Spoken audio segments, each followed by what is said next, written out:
Are you guys able to see the Yes, slides? sir. We can see this. Okay. Thank you.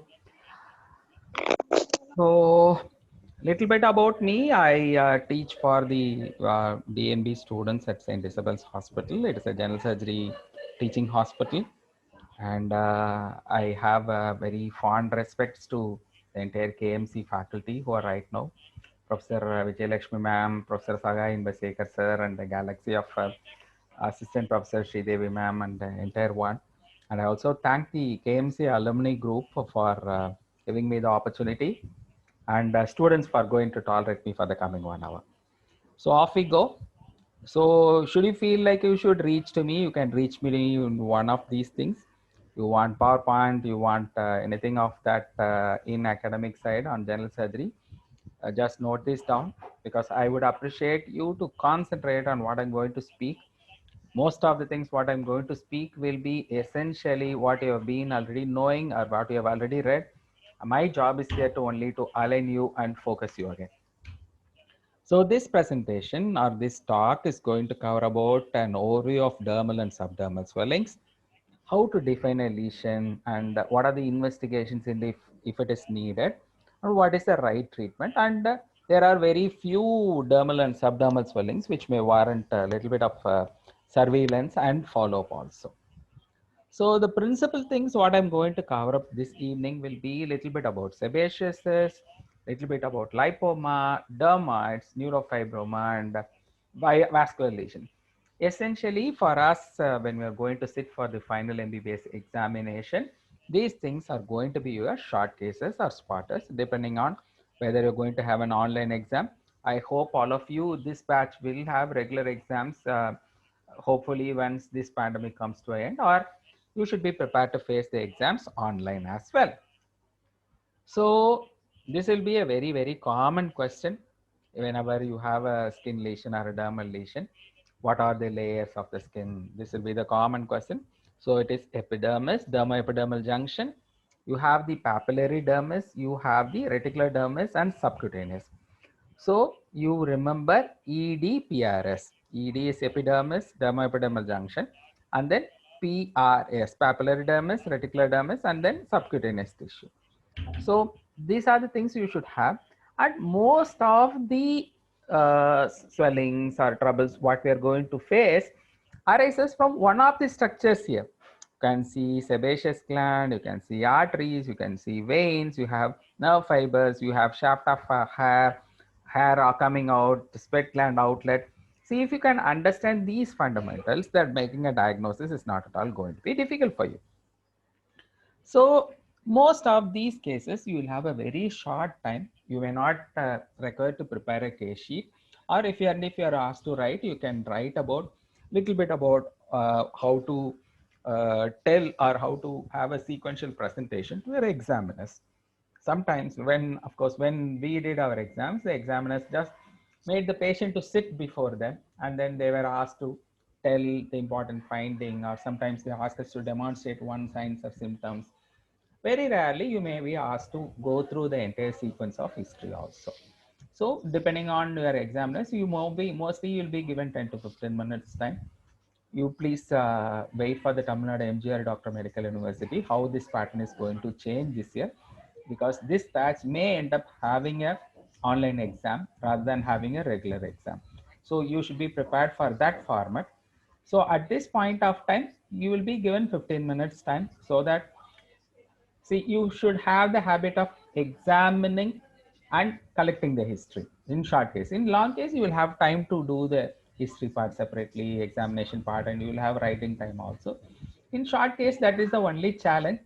But then short case are clear decision makers. If a long case is not so well, the more time you spend with the examiner, then sometimes they may ask something which you may not agree, or the examiner may not agree the way what you answer. But short cases, you don't have that challenge fairly. The examiners are going to not have much of a challenge whenever you answer the right way. So we'll go into the history as such.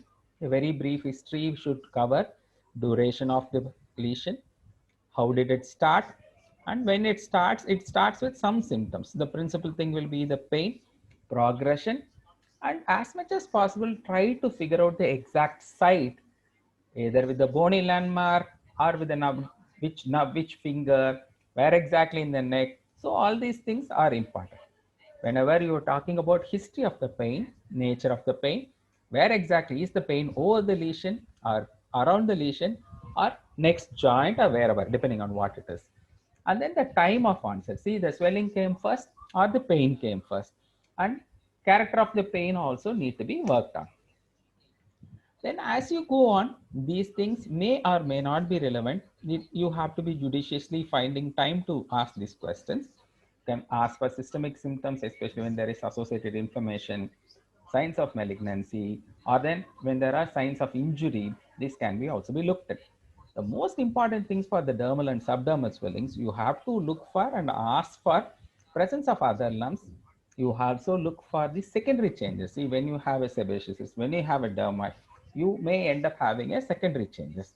And then impairment of function. This one we commonly forget. I have also forgot during my exams and the examiner pointed to me.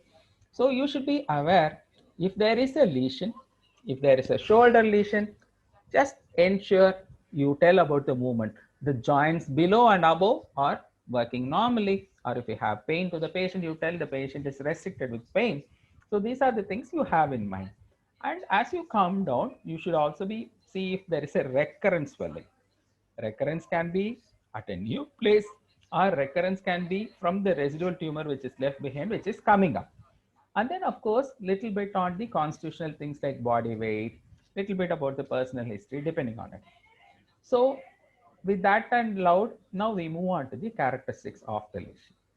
So one thing is, as you see the patient, you will also ascertain what is surrounding the lesion, physical characteristics of the lesion. And when you visualize these two things, you should have in your mind what are the histological characteristics of the lesion, which can be asked at the exam if you're doing very well. So we move on to the inspection. This is a very famous multiple SS 6X or 4S or 5S or whatever. But the SS you should not forget. So whenever I would say, when you do a general surgery review, I would say spend some time, either if you are a late sleeper, do it as the last part of the day, or when you are an early riser in the morning, just have a, I would say, we used to have finger cards like your playing cards are there, right? So something like that you maintain. So every day you keep it like your credit card, just bookmark, just run these few things. Same thing for medicine, same thing for pediatrics. Pediatrics, you end up have the nutrition value, calorific value of various food, all those things. These are the things we tend to forget. So a recall every day is very, very useful. Maybe I'll also share to Vasant or to your group the recall cards. So it becomes easy for you to daily recall. It may take 30 seconds of your time, but your mind, see, we have 6 layers of consciousness. The more deeper your memory goes into the 6th layer, people would have been telling, தூக்கத்துல கேட்டா கூட சொல்லணும், when you have to talk, when you ask questions, you should be awoken from sleep, you should be able to answer. Something like that. When you internalize these things, then it becomes easy and it becomes a habit for you. A very simple thing is catch hold of your junior, catch hold of your house surgeon, catch hold of your friends, start presenting a case. So it is the habit how you generate makes you comfortable. So we talk about site, size, shape and extent, surface, edge, number of swellings. These are other things are quite rare, but you should be aware. Pulsation, whether the patient is feeling a pulsation or you could appreciate a pulsation. And then associated peristalsis, not very common in abdominal wall swellings, you should be careful. And what happens to the surrounding structures. Then all these inspectory findings have to be confirmed first before we move on to the special things on the palpation. So the signs of inflammation, pallor, rubor, calor, dolor, all those things very good. Warmth and tenderness are the most important thing whatever examiner will expect to tell. Again, you tell unless there is a gross change or something, you tell site, size, shape and extent in surface are confirmed. And then if you have an associated thing, slippery edge, non-slippery edge, clear edge, unclear edge, diffuse edge, all those things you need to address to it. And then consistency is the one which will give you most of the times the diagnosis. It can be cystic, can be non-cystic, either it is a soft lesion.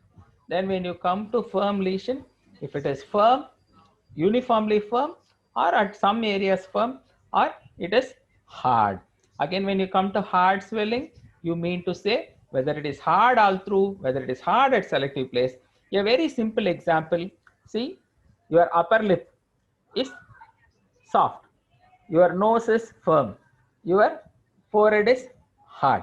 You moment you are having a confusion, just feel your lip, nose, and forehead. You will be able to understand what you're dealing is with, whether it is a soft swelling or whether it's a firm swelling or whether it's a hard swelling. Then comes your pulsation and fluctuation. These things are matter in soft swellings alone. Fluctuation, especially when it is a very fine swelling, cross fluctuation can be attempted. And then if it is a huge swelling, then you can have by digital or with both the hands you can attempt to do a fluctuation. Pulsations, of course, depends on whether it is a vascular origin or if it is sitting over an important blood vessel, then you can talk about pulsation. Pulsation can be either the entire lesion is pulsating or pulsation can be transmitted pulsation. So we move on little more. Fluid thrill is a elicited thrill. It is not a naturally occurring one. You elicit a fluid thrill. That's how it works. Then you may need to have a barrier, and then that's how you pick up and do the fluid thrill part of it. Translucency, yes, cystic hygroma, lymphangiomas, and if the perihydrocele sac is very thin, you can get to have a translucency.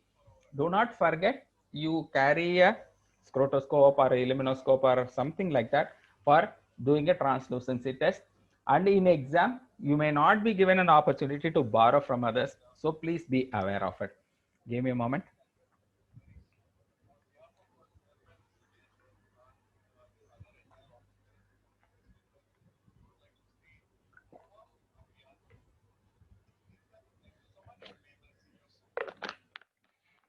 Thank you.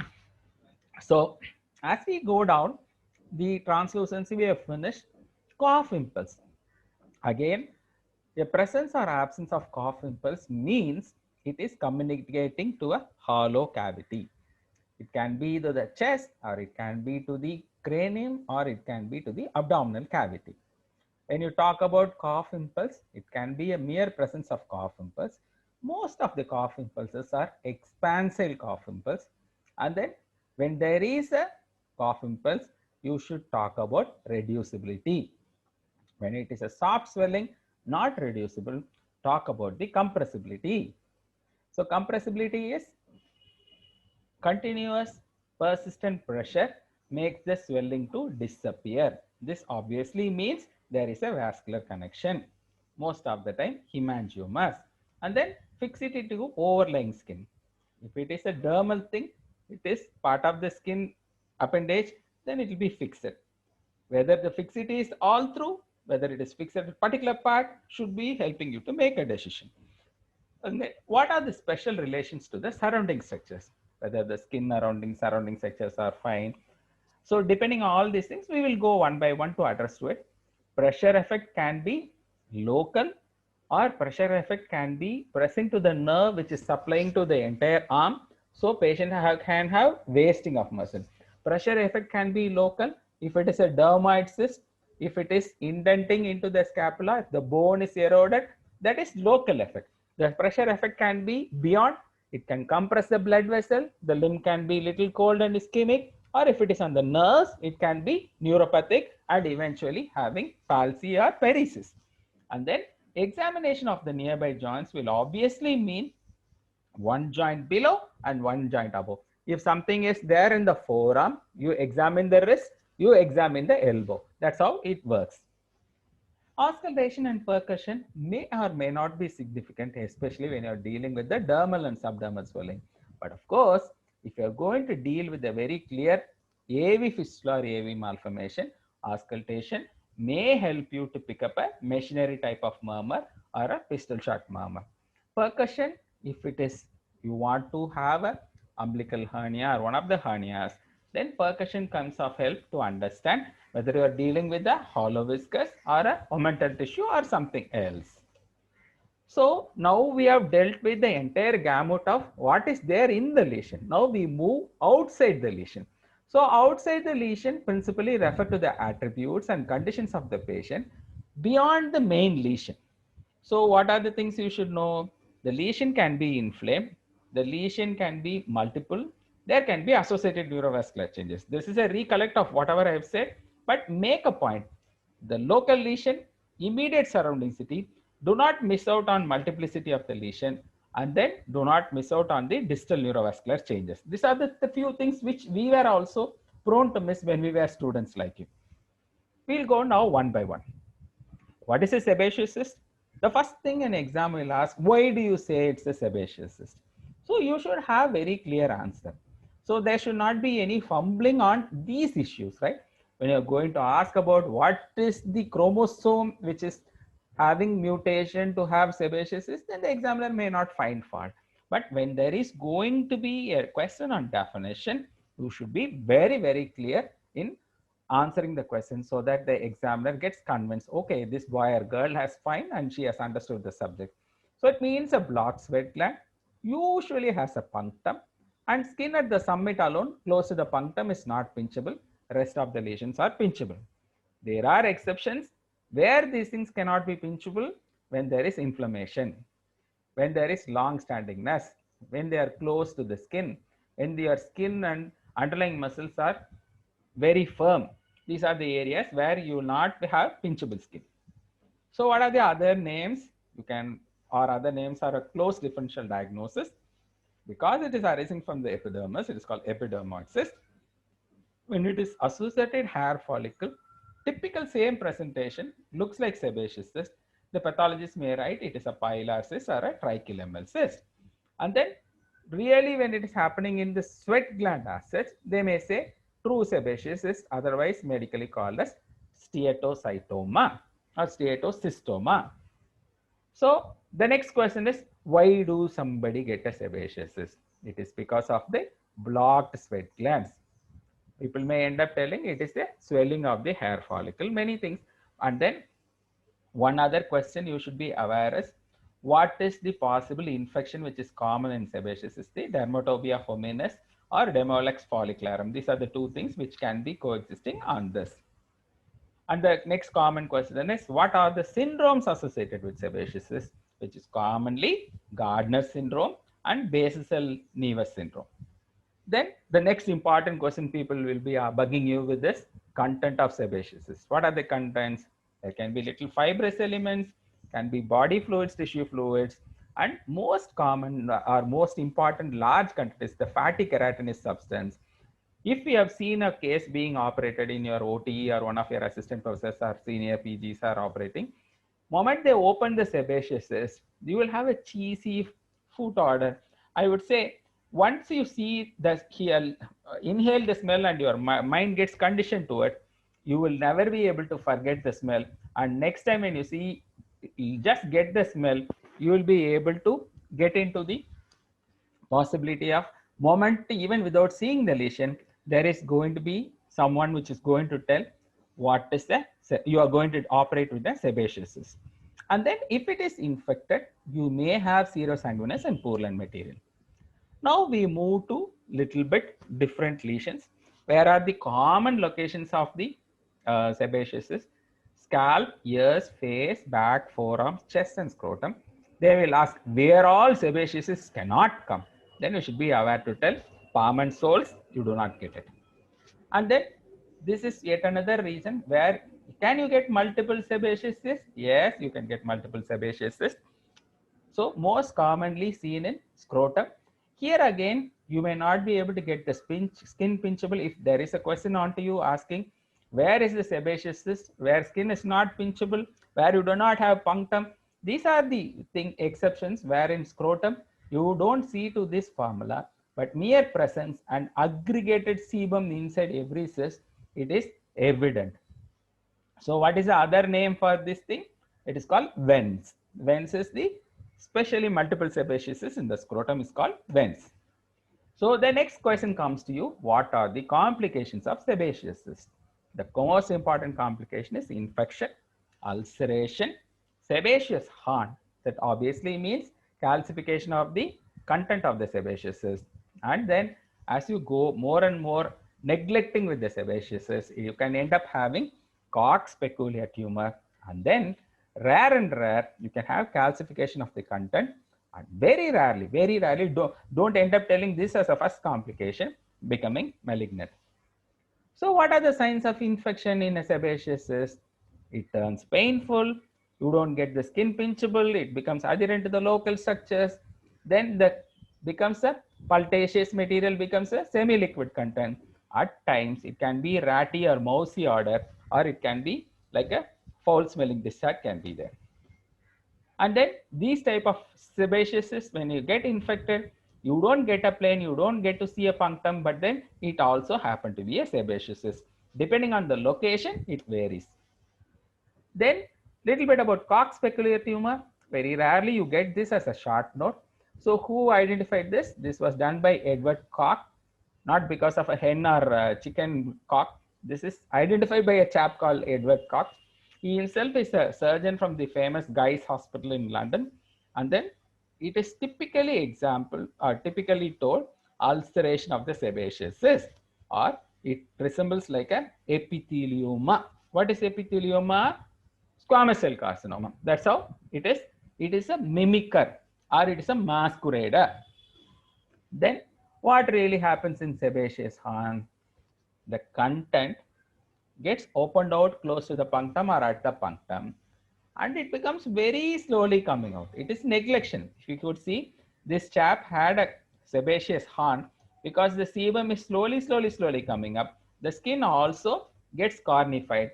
This patiema, if you see, this is, you can see the entire thing is sebaceous thing, but as and where the sebum comes out, this is absolute neglection. People end up having this. So otherwise, depending on the location and depending on the way it looks, yes, it can be called as sebaceous horn. Otherwise, if the examiner wants to know what is the other name for this, it is cornucutaneum. Then as you move, it's a skin lesion made of compacted keratin that forms an exophytic conical projection. What are the other ways to call, or what are the associated differential diagnosis of sebaceous cyst? Then actinic keratosis, seborrheic keratosis. This can be, when it is long-standing, can be benign verrucae, inverted follicular keratosis, and squamous cell carcinoma. You can tell it as associated diagnosis or associated complication.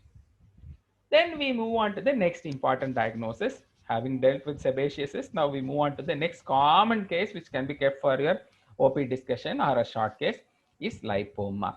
What is a lipoma? The most benign, common benign tumor. Most of them are composed of adipose tissue. What are the background of lipoma? So it can be inherited. What is the reason? What is the name of inheritance? What is the type of familial inheritance called? Familial multiple lipomatosis. What is the type of mutation? HMG1C. And the next important question the examiner is going to ask you, why do you say it is a lipoma? So all through skin is pinchable. This freely mobile has to be qualified depending on where it is. If it is on the tummy, it may be freely mobile. If it is on the forearm or something, it can be moving with little bit of restriction. And then the most important thing is they may not get restricted on stretching of the fascia or contraction of the muscle. That obviously means it is above the muscle or above the fascia. So by putting the fascia or muscle into contraction, you don't get to see any restriction of the movement. So how all it can present clinically? Most of the time it's a globular swelling. Don't tell it's a round swelling. Don't tell it's a spherical swelling. It can be ovoid or it can be globular because it has an attachment.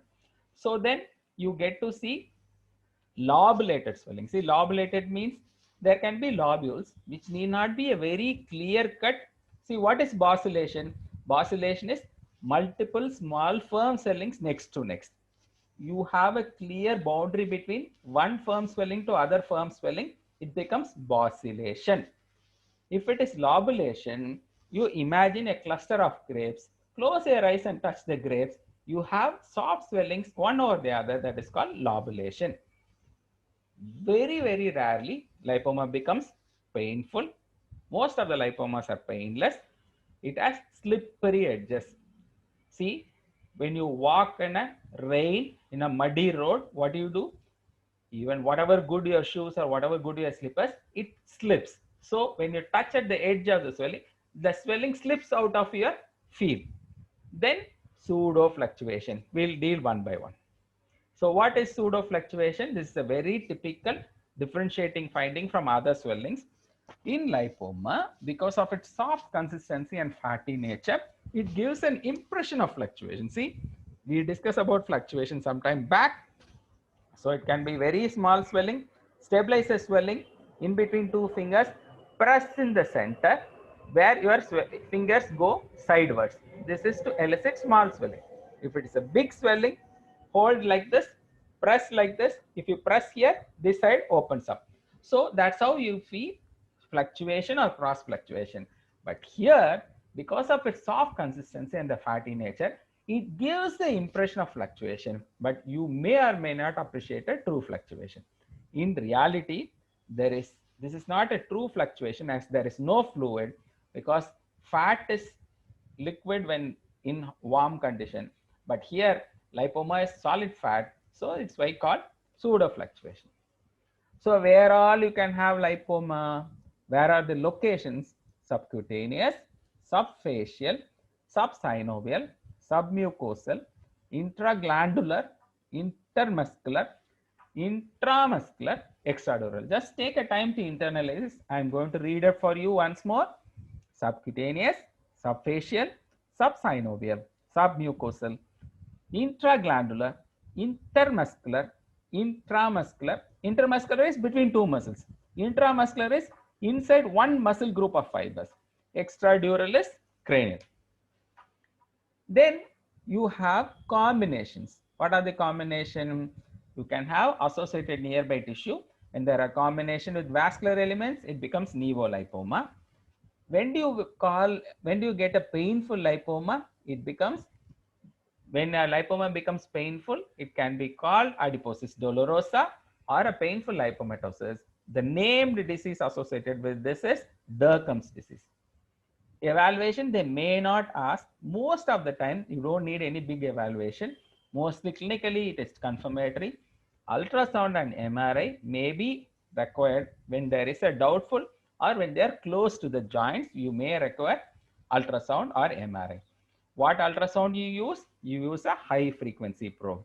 What is a normal frequency probe? It becomes 3 to 7 megahertz. Anything more than 10 megahertz up to 20 megahertz, if it is very close to the skin, you use a high frequency probe. It is deep into the tummy, you are looking for a gallbladder, you are looking for the uterus or ovary, then becomes normal frequency probe. So then comes a MRI. If it is one investigation which is essential, or if you are asked for how to diagnose a lipoma, then you tell about, I will do one investigation, say I'll do an MRI. MRI is good for soft tissue. CT scan is good for bony tissue. Remember that way. FNAC, most of the time it is not needed. But if there is an element of associated suspicion of tumor, then becomes a requirement of FNAC. Most of the time, excision is the confirmation of diagnosis. So if they are going to ask, is there a special stain for lipoma? Stain for the fatty tissue is Sudan black, typical of honeycombing appearances. Moment the pathologist reads through this, they may tell instantly it is lipoma. Any swelling you operate and remove from a patient has to be sent for histological examination. Even if it is very evident clinically, very evident operatively, it is mandatory for you to send the lesion for anything which is removed from the body, has to be sent to the pathologist, and the pathologist should confirm, yes, what you have diagnosed is right and what you have removed is right, what you have removed is adequate, whether the patient is going to need a follow-up, or whether the patient and the patient family need to be screened for something. It is the input what the pathologist is going to give, which is important. Then there are some very peculiar lipomas. So this is called pedunculated lipoma. So this patient, otherwise medically called as lipoma arborescens.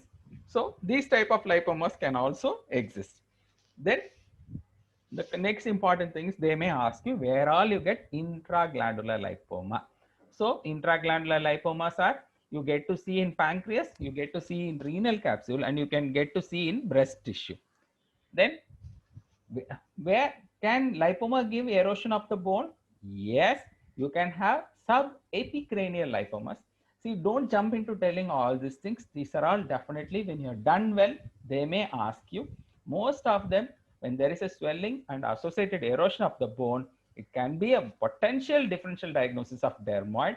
But then this is the only one condition where you expect a erosion of bone in a lipoma, where it is subepicranial lipomas.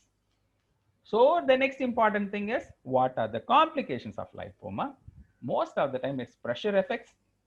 I told you pressure effects can give arterial, venous and nerve based things, and very rarely when these things happen for a longer time, the limb can be becoming ischemic, neuropathic or vasculogenic changes can happen, and eventually when neurovascular compromise happens, it becomes muscular wasting also.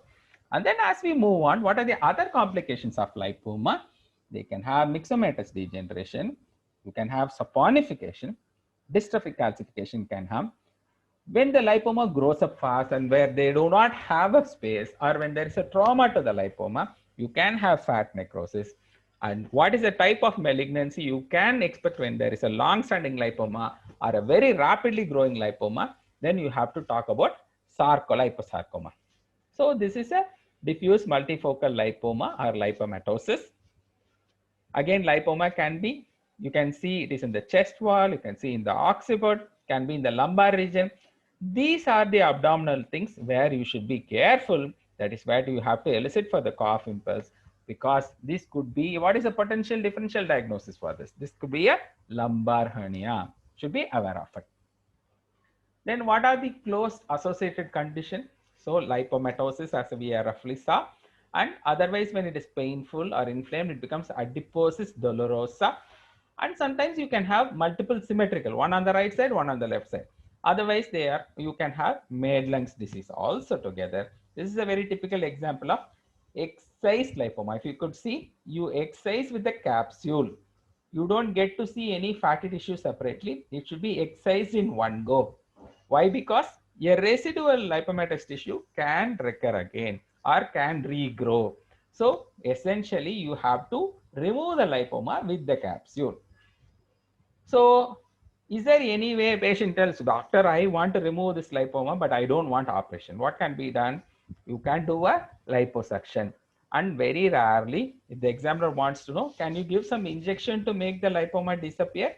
Yes, it can be done for a very small lipoma. What type of injection you want to give? You want to give an injection phosphatidylcholine. Then comes a next important thing where diagnosis is written on its face. So it is neurofibromatosis. Fibromatosis is very easy to diagnose. Fibroma is the challenge to diagnose. So what is the important hereditary association? It is a Mendelian dominant variety. It arises from the connective tissue of the nerve sheath, where in the connective tissue it arises from the endoneurium. So what are the types of neurofibroma? They can be solitary, they can be generalized, there can be plexiform type of neurofibromatosis, and it can be associated with gigantism or elephantiasis neurofibromatosa. And very rarely you can get all the neurofibroma coming in the cutaneous zone where you don't get to see a pedunculated stuff. There also is multiple neurofibromatosis is possible. So we'll go one by one. Give me a minute.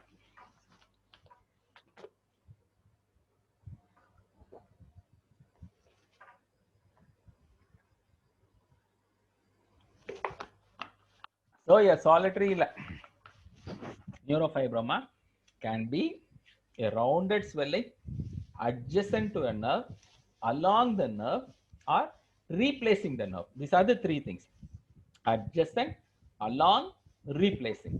So where all it can come? It can come from the cranial, one of the cranial nerves, along the dorsal root or the ganglion, neural ganglion, or it can be intramuscular. What are the types of neural symptoms it can give? It can produce weakness or compression of the nerve, and it can produce paresthesia. What are the long-term changes? The neurofibroma can have cystic degeneration, and very rarely it can become turn malignant. So what are the other syndromes associated with generalized neurofibromatosis? Von Recklinghausen's disease is a very important MCQ question. People who are preparing now, I want not people who are preparing, everybody to prepare for your NEET PG right away. Don't wait for your final exam. Don't wait for your house agency to get over. Whatever you study as theory, imagine what are the potential exam questions which can be asked from it. So this is one of the very famous and popular MCQ question for NEET exam. So you should be aware. It is otherwise called the von Recklinghausen's disease. Inheritance is autosomal dominant. What are the associated troubles you can face? FEO can be, presbyophromatocytoma can be there, associated skin tags, can have neuromas or dumbbell neuromas. Very rarely you can have Cafale macules also, otherwise called associated with pigmentation. It is called Cafale macule. So what is the treatment? Most of the times they don't need a treatment. When the patient comes to you, it is usually not for the swelling. Either it can be a cosmetic effect or it can be associated trouble. So when the patient comes with a large swelling or a swelling which is recently started growing, when it is a very painful swelling, or when there is associated pressure symptoms, or the patient is not able to write or not able to use his joints, and when there is element of suspicion, you go ahead with the resection. Then we move on to plexiform neurofibroma. So excessive overgrowth of neural tissue in the subcutaneous fat. Which is the commonest nerve to get plexiform neurofibroma? Fifth nerve. So where all it is seen? Can be seen mostly in the fifth nerve distribution. Occasionally in scalp and extremities also it can be seen. So it's very typical fifth nerve distribution. And of course, this is a scrotal neurofibroma. You can also see down there. Now we move on to the next important short case or the dermal swelling, dermoid. So the first common question is, what is a dermoid cyst? It is an inclusion of epithelium buried at the line of embryonic fusion. So you should be aware, all of you should know where is the line of fusion. It can be in the midline, it can be specific lines along the orbit, around the ears, along the milk line. So all these things are definite embryological lines of fusion. So these are the typical examples. So this is a retroauricular dermoid. This is a supraorbital dermoid or angle of eye dermoid. This is a external angle of the eye, is very typical place of that. And you have a lingual dermoid, under surface of the tongue also. Again, it is a midline of fusion. You can get lingual dermoid. So what is the next important question will come is, what is the content of the dermoid? So depending on what is the cell of origin and what are the structures it has taken into it, can be a stratified squamous epithelium. Depending on the cell line which is going to be covered up, can be hair follicles, sometimes sebaceous gland, sometimes a combination of these things having pultaceous desquamated material. Again, I'm sorry for that, hair has been repeated again. So the common sites of dermoid are midline of neck, external angular dermoids, postauricular dermoids, site of fusion of the skull bones, the suture lines of the skull bones, midline of the face or the root of the nose, right? These are the areas where you can see. So what is the reason someone gets this dermoid?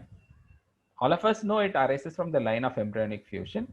Very few ectodermal cells are sequestrated into the cyst, and these sequestrated cells proliferate and liquefy to form a cystic swelling. So the next important differential stuff which helps you to exclude from the other swelling is the bony indentation.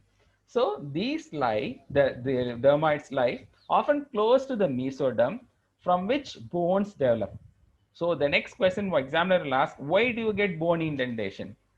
You may not tell, sir, the swelling is there for a long time. No, it is not like that. All the swellings can be there for a long time, but not all swellings have a bone indentation. The principle why a patient gets bone indentation in dermoid is, please take a minute to internalize it. Very, very simple, but very important definition. The dermoids lie often close to the mesoderm, from which bones develop. Hence, they have indentation in the nearby bone. Please understand, they are not the swelling which is eroding the bone. It is at the origin time itself. Then sometimes the cysts start in the mesoderm and have a prolongation of the cyst through the bone. See, they can have prolongation of cysts through the bone, especially the suture lines, thus having an intracranial extension. So these are the two things which can be a bony involvement of a dermoid. So therapy or management of these patients, mostly an X-ray is mandatory to examine the underlying bone indentation, especially when you have a doubt of communication. CT scan is not mandatory, but then in select situation, especially if you are suspecting the dura or the intracranial extension, or if you have midline extension where you are unsure whether it is a only thyroid. So all these type of inclusions have to be excluded by special tests, either by scintigraphy or by CT scan, but they are all very limited values in specific locations. So what is the optimal treatment? Most of the time, they do good with excision. A large dermoid cyst may warrant a flap cover also. Then comes the next, what is the man-made dermoid? So implantation dermoid. Now boys and girls wear many studs, many unusual places, ear boring also. Sometimes they get bored everywhere in the body also. So when you get a boring done, sometimes, especially when you use the boring guns and other devices, where the epidermal tissue gets implanted into through and through, so it becomes an acquired dermoid and arises from a in-driven epithelium, usually a needle trauma. So when you go to a ear borer, native ear borer, he will just have one sharp needle along with it, take the ear stud and puncture it. That's all. But when you go to a professional, they may have a boring gun or ear gun. Depending on what type of mode you get to use, these things can happen. Where all apart from ear boring, you can get implantation dermoid. A tailor who sews buttons or a gardener can have dermoids which are implanted in palm, fingers, and pulp and sole of the foot, right? So this is a very typical example. The skin may not be pinchable. All through it will be in uniform swelling. Again, because it is in the palm, you may be confused whether it is a firm swelling or a cystic swelling, tensely cystic swelling. These are the challenges. But when you make the muscles to relax, especially the thinner muscles to relax, you will be able to find out whether it moves along with or separately. Then we move on to the tubular dermoids. So tubular dermoids happen because it is happening from unobliterated embryonic duct. Why does it happen? Because it accumulates the secretion of the lining ectodermal cells. What is that? How does a tubular dermoid form? It is the remnant of an unobliterated embryonic duct, accumulation of the secretion of the lining ectodermal cells. Typical examples: thyroglossal cyst, posterior anal dermoid or post-anal dermoid, and you have a ependymal cyst of the brain. The next common question you may have, where all you can get to see a thyroglossal cyst? From the floor of the tongue or the foramen cecum to the suprasternal notch or even to the anterior mediastinum. Here all it is a failure of descent or excess of descent. Can be standalone functioning thyroid, or it can be associated with normal gland and remnant cyst. Usually it traverses through the hyoid bone. So excision of the hyoid is important for thyroglossal cyst. How many channels it form? It can form up till 6 channels from above down. What is the treatment of choice? Central hyoid excision and excision of the tract. So this is a very typical example. You can see the thyroglossal cyst at the top, and as we come down, it is just arrested at the thyroid cartilage. Then we move on to the teratomatous dermoid. Where all teratomatous dermoid happen? This is a totally different thing. Whatever we have been so far speaking is embryological issues. Now what we are going to talk is the arising from the totipotent cells with ectodermal predominance. Where all it can happen? Ovary, testis, mediastinum, retroperitoneum, and postanal dermoid. So in general, what are the types of dermoid? Sequestration, implantation, tubular, and teratomatous. What are the? Then we move on to the hemangioma. I think we are coming to the class. Hope it was not so boring. We are coming to the end of the class. So types of hemangiomas are capillary hemangioma, venous and cavernous hemangioma. If it is full channel, fully formed walls, it becomes venous. If it is a cluster of small veins and venules, it becomes cavernous. Then again, singular artery, it becomes arterial. It becomes a cluster of arterioles, it becomes plexiform type. So what are the typical capillary hemangioma examples? Salmon patch, usually common at birth, can be most commonly seen at forehead and in the occiput, disappear in less than 1 year of age. So you don't need any treatment. Don't jump into keeping a knife on these children because most of the time they disappear. But when it is port vein or nevus formation, mostly from birth, they may not change. At a later point of time, as a child grows, there may be associated nodularity. Then you should be aware what is a cercoid aneurysm. So it's a type of AV malformation or AV fistula where pulsation artery or an arterialized vein is called the next question the examiner will ask is what is cercoid? So cercoid artery is a arterialized vein that is called a cercoid artery. Where it is commonly seen, it is seen in the superficial temporal artery zone. So these are the examples of port vein stain, strawberry angiomas, and the childhood vascular malformation. So how do you clinically make out a hemangioma? This we have already discussed. To go recap, most of the time it happens in the peripheries, compressibility is there, color can help you, especially a fair skinned person will be able to have a color difference, but a dark complexion person may not have. Associated bruit and thrill can be there when it is situated close to a big vessel or when there is a high flow. And then of course, because of the increased flow, you may have localized gigantism. For people who are very fond of syndromes, a syndrome what is associated with the local gigantism is, especially when there is associated vascular and lymphatic malformation, it is Klippel-Trenaunay syndrome is one of the syndromes where you have all these things. So a little bit about where most commonly seen. So vascular or infantile hemangiomas and vascular malformations, they are proliferative disorders. 30% are only seen at birth. 70% become apparent. So the mom may come and tell, sir, at birth we didn't find anything. Within a month we get to see. More common in girl children, and then rapidly postnatal growth, and most of the time they involute by themselves. So don't, only reassurance is needed at this point of time.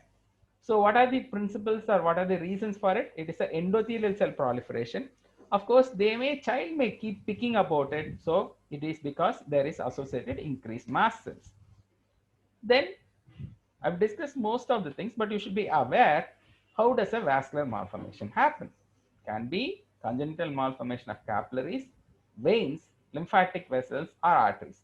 So they can be a combination of different types of vessel, lymphovenous, arteriolymphatic, lympharterial. So these are the combination. Our most common things are arteriovenous malformation.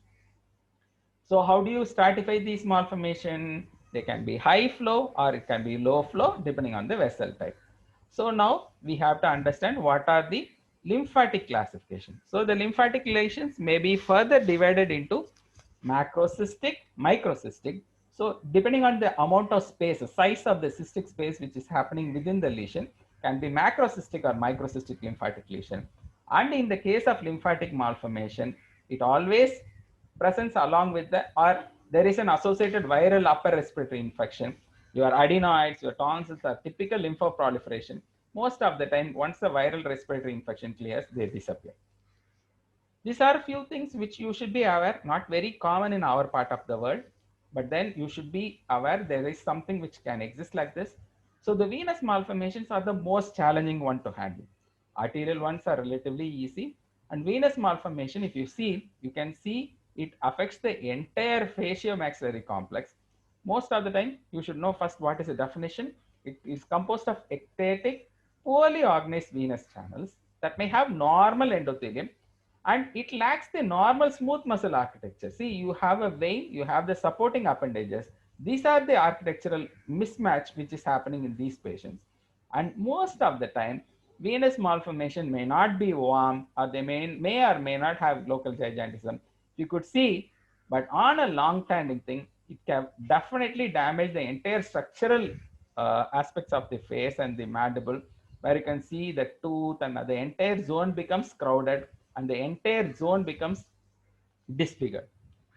To close with AV malformation, once again for a reminder, AV malformation are high flow lesions allowing shunting of blood from the arterial system directly into the venous system. They are thought they are residue from failure of primitive vascular communications to obliterate.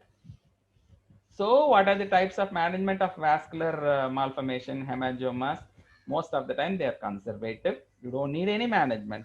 and it can be directly injection of sclerosin. What are the typical sclerosin? 100% alcohol. You can have 25% or 50% dextrose. Then of course you need special substances called sodium tetradecyl sulfate, ethanolaminoate. All these things are different examples for sclerosins. Then you have the laser ablations where you have a good infrastructure and a good laser device. Laser gives a good result, but you may have 3 or more sittings also required. If you have the very high-end endovascular lab and you have good interventional radiologists, you can attend microembolization also. Surgical excision is to be planned well, especially if it's a large lesion. If you can locate the feeding vessels, it becomes easy. Otherwise, be prepared for excision and a flap cover. So let us not get into it. Let us not get into it. The closing one, this is yet another thing which can be kept for the exam. So keloid. What is a keloid? It is a fibrotic papillary lesion that usually occur as an aberrant healing response to cutaneous injuries. It can be starting from an acne, any minor trauma, or it can be following a surgical incision or some form of ear piercing. Most common in earlobes, chest, mid-chest, the sternal zone, lower legs, upper back, and the jawline, or even on the shoulders. So one should be aware any trauma or any surgery and the scar becomes up till 1 year you call as hypertrophic scar.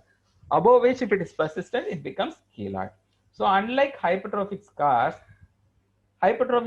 never crosses. See, you have a midline laparotomy incision. You have some incision which is like a line. The hypertrophic scar is along the scar line alone, but keloid can go beyond the scar line. If you see, there is a small puncture of the earlobe, but you can see the keloid has grown way beyond the puncture zone or the trauma zone. And then most of the time, patient may have intense itching, pain, and most of the time they may complain of paresthesia or burning sensation also. So treatment of keloid, most of the time, if there is a keloid and it is asymptomatic, do not do anything. The next important thing is intralesional injection of corticosteroids. And then if you have huge keloid, you can do an excision and do a skin cover. Why these things are not commonly done? They have at least 40% chance of recurring again, even in the best of the therapy. So this is about the nutshell about the dermal and subdermal swelling. I thank all of you for your patient attendance. I'll be happy to take your few questions. And you have an entire collection of the general surgery cases in this YouTube channel. It is part of our teaching program. It is a PG clinics in general surgery. It is postgraduate standard, but then it starts with undergraduate standard only. So whenever you feel like you are going to present a long case, take time out. This is available all the time in the YouTube channel. We have close to 100 clinical cases which are being presented with faculty across the country. You just type PG clinics in general surgery in YouTube channel and type testicular tumor or gastric CS, stomach or obstructive jaundice or whatever, you have the case listed. You can go through before going for a presentation. So if you again need to reach me, this is my email ID. This is my mobile number. Mobile number is very easy to reach out to me, 9440 and 8330. Anything on general surgery, anything you feel like talking to me or you have a doubt, you want to discuss, you are welcome to do it. So that's about the class. I think I'm just finishing on time. We have another 2-3 minutes to have. Do you have any questions here? Any of the students would like to ask some questions? I could see some of you raising your hands. Vasant, how do we take questions, Vasant, here? அவங்களுக்கு ஏதாவது doubt இருந்துச்சுன்னா அவங்களே admit பண்ணிட்டு mic கேட்பாங்க. திட்டணும்னாலும் அப்படியே திட்டிடுவாங்களா? என்ன sir இப்படி போர் அடிக்கிறீங்க அதுவும் சொல்லுவாங்களா? அதெல்லாம் அந்த மாதிரி சொல்ல மாட்டாங்களா? நல்ல பசங்களா? I think we have another 2-3 minutes to go before I think Dr. Girish is ready with this pathology lecture. Hi, Girish. Hi, Dr. Kanagaveru. How are you? Nice. I learned a little surgery from you. Sorry, Girish. I learned a little surgery. Oh, that's interesting. This is not much about surgery, Girish. Surgery is definitely little, I think, undergraduate level of basic things. No, we will talk about surgery in the subsequent classes. We are going to escalate it. This is the first class for them, so let them have a grasp about getting into a surgery. Yeah, that's the first step anyway. Yes, sir. So, dear students, do we have any questions? fine. There could be two ways. Either the class is good or you don't feel like asking questions. So to tell, Girish is my batchmate, and he always wanted to become a pathologist from the beginning. And he happens to be the has a special interest on neuropathology, and he's from the United States, going to talk to you about a specific zone of pathology, lymphomas. So Asan, can we call it a day? Yes, sir. Sure. Bye-bye, students. Have a nice day. So possibly next week we will try to deal about right iliac fossa. Vasant has shared few topics from your friends. What are the areas which I'm going to cover? Vasant will be touching upon. Vasant has asked me to do surgical, like nutrition part of it, surgical nutrition. And I'll be talking about right iliac fossa.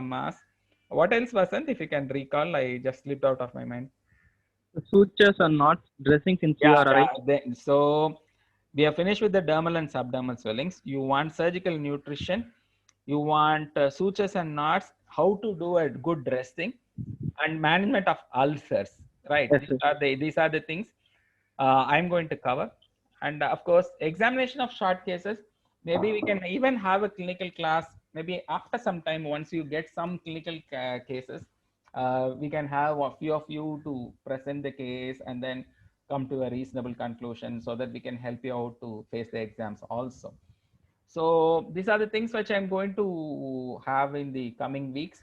So hopefully next week we will have the right iliac fossa. So happy learning. Thanks everyone. Thanks Vasant, and thanks the KMC alumni for giving me the opportunity. Over to Girish for the next class. Bye-bye. Thank you, sir. Thank you, sir.